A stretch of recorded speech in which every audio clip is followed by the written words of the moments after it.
Hey, I'm Hunt, and this is Hunt on LSU, your channel for LSU Fighting Tiger football talk.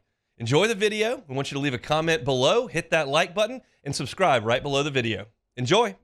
Today, we got a big show. Brian Kelly met with the media in his normal game week Monday press conference. I've got a lot of thoughts on what we heard from Brian Kelly earlier today. Of course, the Saints and Texans played last night in Caesars Superdome. I've got my thoughts on that.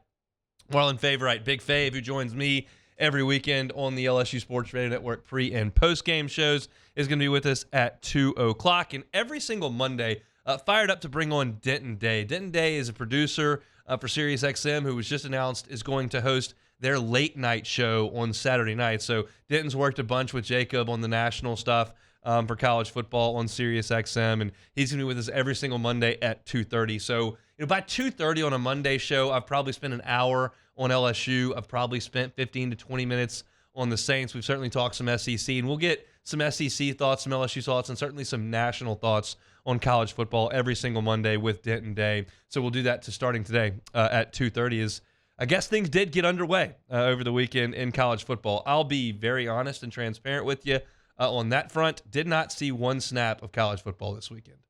Thought I might watch a little bit of Vanderbilt on Saturday night, but we cooked some steaks in my parents' house. The nieces were there. My kid was there. My buddies were in town. Like, we were just hanging out in the parents' living room. Didn't watch any TV that night. And then I was playing golf during the Notre Dame game. So I'll be locked in on football starting on Thursday night. I won't miss a snap of Florida and Utah. I can promise you that.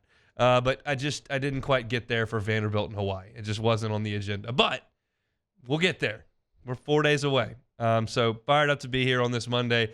Hope your work week's off to a good start. Brian Kelly started us off today, met with the media for about 30 minutes, and I had 8 stars that I drew in my notes, and I'll just kind of run through them chronologically as he said them. Brian Kelly gave what he's going to give every single Monday and Thursday, it appears, and that is an injury report for the game. And he said, we're healthy for the most part. He listed 3 players on the injury report. Armani Goodwin is doubtful. That did not surprise me in the least. The first day of fall camp, we went out there, and Armani Goodwin, they're in helmets and no shoulder pads or football pants. They're in shorts and T-shirts, basically.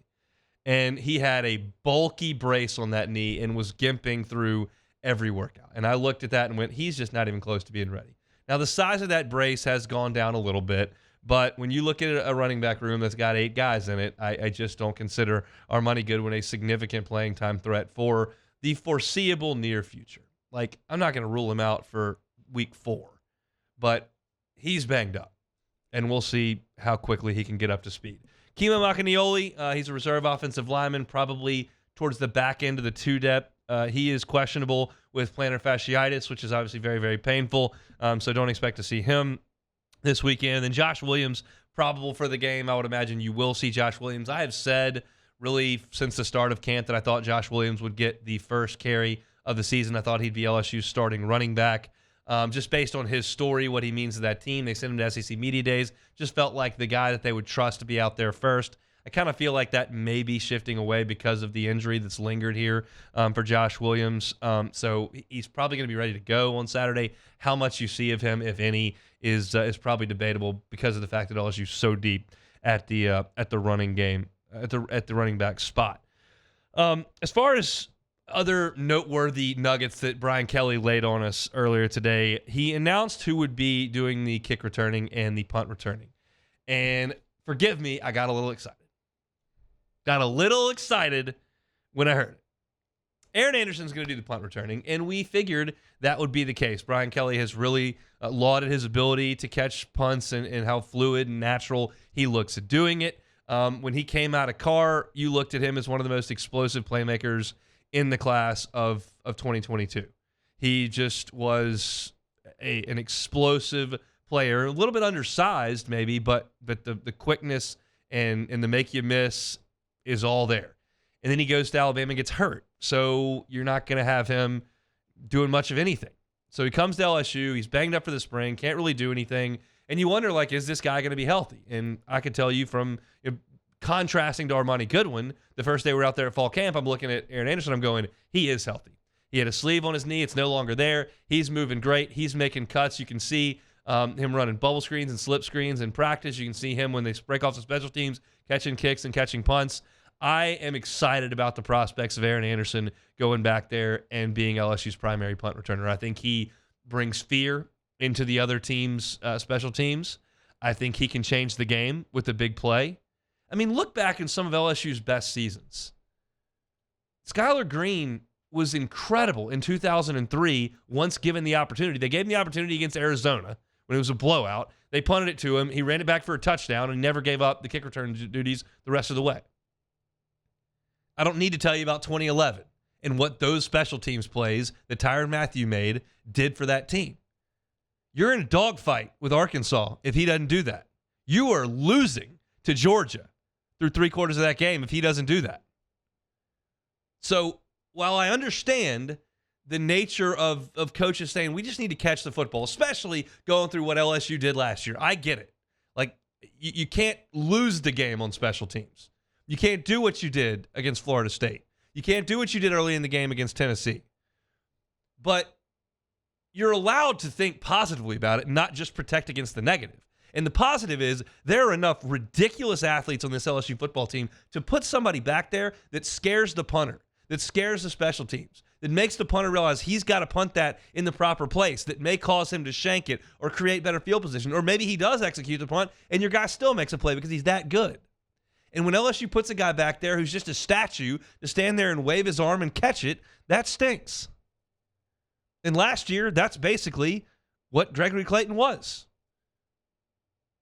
He returned the punts 11 times and averaged 4 yards a return. LSU only attempted to return 16 punts last year.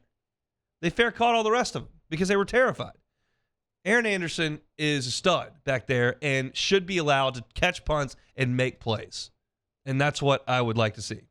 And then they went to the kick return, which always makes me nervous because I just am so tired of the 235-pound bulky running back who doesn't run out of sight getting those kick returns. I want Trendon Holiday.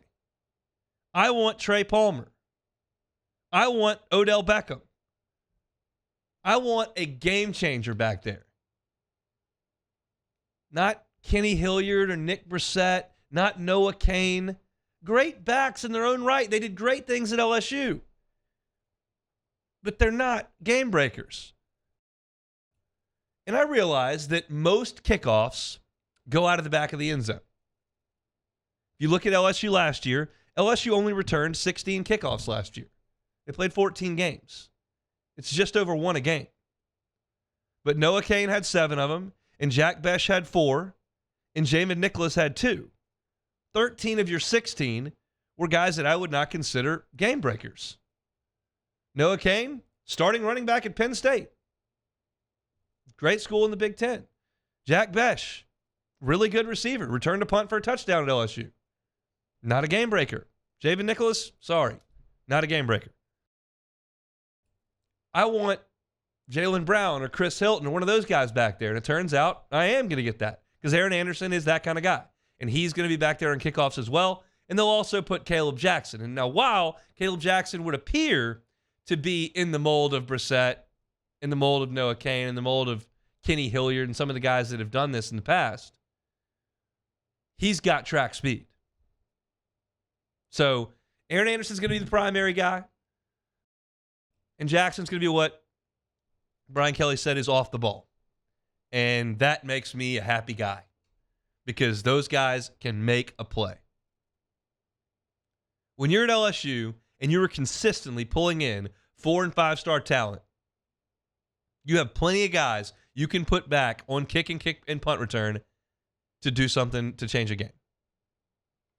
I'm thrilled those guys are going to be back there. So Aaron Anderson will be your punt returner. He will also be back on kickoffs alongside Caleb Jackson.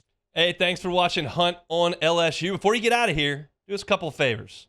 Hit that like button, leave your comments below, and subscribe to the channel for all your Fighting Tiger football talk. See you next time.